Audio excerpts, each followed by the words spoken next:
Welcome to Decrypted, the podcast where we analyze the most obscure elements of video game history and culture. I'm your host, Callum Dexter.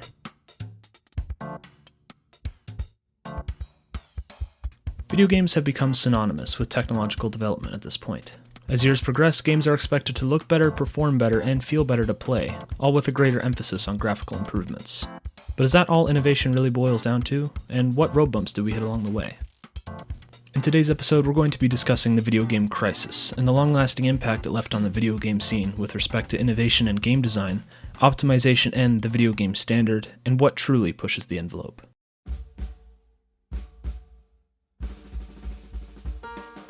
If you've been on the internet since the dawn of time, you might be aware of the Great Console Wars, a never-ending battle between three major gaming companies: Sony, aka PlayStation, Microsoft, aka Xbox, and Nintendo, aka Nintendo. Popular video game franchises were gaining even more ground than ever before at the turn of the century. The rapid improvement in graphics between pre-2000 era consoles and post-2000 era consoles was astonishing, which only pushed these companies to see who could outsell the other. A true space race of video gaming. Then 2007 hit. November 13th, 2007. The day when a million computers cried. That was the day when Crysis was released. Crysis was a game that was so graphically advanced that it practically melted wallets and graphics cards alike. It set a new bar for what could be done graphically, that is, if you could get it to run properly. Unfortunately, the game was so poorly optimized that even machines at the top of the market struggled to pull off a measly 30 FPS. The overwhelming majority of users found that they could barely get it to a playable state, with constant stuttering and in-game bugs being noted as the reoccurring problem.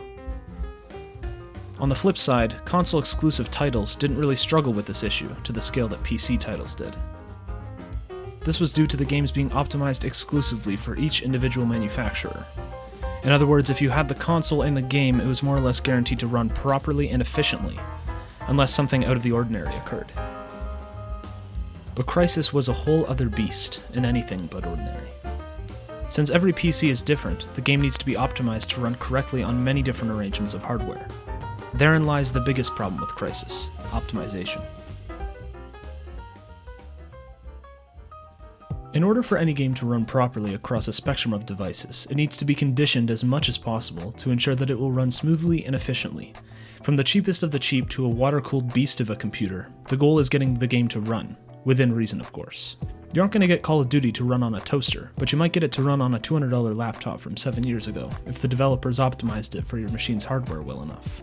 Crysis ran on a variety of machines, but the recommended specs at the time of launch were considered to be insane, even by modern standards. It simply wasn't made for the average consumer. Crytek, the company behind Crysis, was making games for a very new and very niche market: PC gamers. They released Crysis not long after the incredible success of their main series, Far Cry, which sold around 2.5 million units, a number that helped put PC gaming on the map. So, of course, expectations were through the roof for the next big PC game, and Crysis was set to deliver. After all was said and done, Crysis would go on to sell approximately 3 million units, about 500,000 more than Far Cry. Critically, it went on to score 91 out of 100 on Metacritic, 9.5 out of 10 on GameSpot, and was received positively on IGN and was scored highly by many other review sites. Now, as I was doing research for this episode, I noticed a pattern. Every single review, every single comment, and every single website mentioned one specific thing: graphics. Crysis was visually stunning on great machines, and looked pretty good on lower-end machines, if you could get past the constant performance issues. But do you know what none of these critiques, discussions, or websites mention, if only for a fleeting moment? Storylines, characters, sound design, AI responsiveness, and, say it with me, optimization. Reviews, opinions, thoughts, and any critiques made towards the original Crysis game hone in on only one aspect of this game: how good it looks. Now, don't get me wrong, Crysis looked, and arguably still does look, really great. Facial animations were pretty well done, especially at the time of release. Textures looked fantastic, and the world itself was pretty well made for the most part too. But ask any former Crysis player what was unique about the game other than the aforementioned, and they'll be at a loss for words. Characters aren't memorable, the storyline is pretty cookie cutter, and the gameplay itself is pretty boring. It honestly feels like your generic Halo clone, except you get to be in the jungle. That's it. Crysis's greatest success was also its biggest weakness: visuals. When the selling point of your game is jaw-dropping visuals, but most of your core audience can't even fork up the money to afford a system capable of running it, can you really even call your game an overall success? And despite the fact that Crysis itself was pretty forgettable, it still marked a very crucial turning point in the gaming community. Many began to question what the standard was for a AAA title. Was it cutting-edge graphics? A memorable plot with lovable characters? Replayability? What really pushes the envelope in the grand scheme of things? Crysis became the talk of the internet shortly after it debuted. Chatter began to arise regarding the high system requirements that the game needed to run. The saying, "but can it run Crysis?" became a reference to the aforementioned and eventually became satiric in form. Anytime after a new game was released, or a new GPU made its debut, or anything remotely related to computers happened, people would stop for a moment and say, "This is cool, but can it run Crysis?" Or, "Only the best of the best can run Crysis." Or, "If my smart fridge can't run Crysis, then I don't want it. I'll stick with my toaster."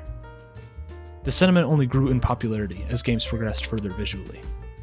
Additionally, developers were putting emphasis on ensuring that their games ran both beautifully and looked as such on as many devices as possible. Mass Effect 2, which came out in 2010, Metro 2033, also 2010, and Portal 2 in 2011, along with many others, continued to push boundaries visually, just as Crysis did in 2007. There was one key difference, though.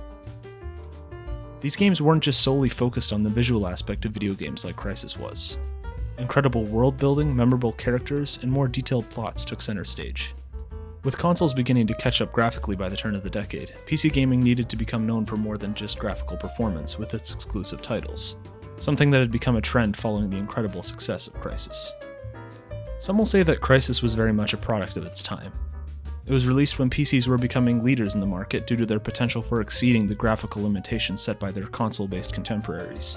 So it's only natural they would prioritize high-quality graphics and stunning visuals over anything else. Others, myself included, will say that there were many other games that were released at the time that did what Crysis was trying to do but better with respect to innovation. Super Mario Galaxy, BioShock, Call of Duty 4, Halo 3, God of War 2, and the original Portal were all released in the same year, 2007. In my eyes, these games were visually more impressive and felt a lot better to play, so the fact that Crysis struggled on nearly every system to even boot properly feels laughable in comparison. But without Crysis, I can't say for sure whether or not the games industry would have continued to progress as rapidly as it did. Crysis broke a lot of new ground, despite the game-breaking problems that it had. It was one of the first PC titles to seriously challenge consoles with respect to visuals, and it got a lot of people excited about the future of PC gaming. So, given how crucial Crysis was in the bigger picture, is it still remembered today in that capacity? I would argue no, not at all. When most people think back on Crysis, the resounding sentiment is, "Oh, that looked kinda cool, but I never bought it. My PC wasn't good enough to run it." And on the flip side, when you ask someone what they think about Team Fortress 2 or Call of Duty, they'll probably tell you about how fun those games were to play on PC. These games ran well as a whole, they looked great, and they were pretty heavily rooted in their respective communities, and considered to be some of the best games to be released at the time. So when you compare Crysis to these titles, it feels like the impact it made was negligible. It's the potential that Crysis had that made it unique to gamers at the time. It's the risks that Crytek took in an attempt to put PC gaming on the map. Risk-taking doesn't always work out, clearly, but it does challenge the notion of what we thought possible. Although it isn't remembered today as fondly as some of the PC classics, it still helped pave the way for PC gaming as we know it today. So, when I set out to make this episode, I really wanted to delve into what the standard for gaming was, and moreover what groundbreaking is considered by many to be. Crysis had nowhere near the critical or financial success of games that were released alongside it, and yet it was hugely impactful on the games industry as a whole. There are games that I stumble upon to this day that continue to surprise me and surpass my expectations. Sometimes when you take a chance on a game that you might not have liked, it really pays off and you end up enjoying it. Games don't need to be envelope pushing to be considered high quality or fun, and games can also push the limit of what you thought possible while simultaneously being not fun at all. I think that for many of us, it all depends on the execution of the idea and the polish of the final product. So what really pushes the envelope then? I think the answer is that it's ultimately up to you. Innovation is, after all, within the eyes of the beholder. But if you say Crysis is better than Half-Life, we can't be friends and your opinion stinks. Thanks for listening.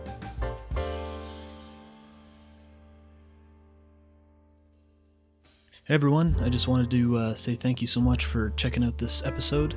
I know it took a while to come out, it's probably about a month or so now, but Life got pretty busy for me, and so I kind of had to prioritize some other things, but I'm back, and I'm hoping to have a bit more of a consistent schedule, hopefully every 2 weeks or so. I'll drop a new episode, but yeah, I'm pretty proud of this one. And honestly, it means a lot to me that you are sticking around to this point. I remember in the last episode I said that it was going to be 15 minutes long. It didn't end up being like that, but to be honest, I kind of made it that way. I like how long these episodes are. The 10-minute sort of podcast length I feel like works really well in this format, and I mean, I don't want to stretch it out if I don't have anything important that I want to say. So that's kind of all I really have to add to that. Thank you so much for checking out the podcast, and you can follow it on Apple Music now. It is officially up. Just look up Decrypted and it should be there. The RSS feed, which is kind of like your podcast sort of link, you can link it into anything that you want if you have a podcasting app that supports it. We're on Spotify, we're on Google Podcasts, we're everywhere, man. We're spreading. So yeah, if you have any platforms you want this podcast to be added to, please let me know, and we'll see you in episode 3. Peace.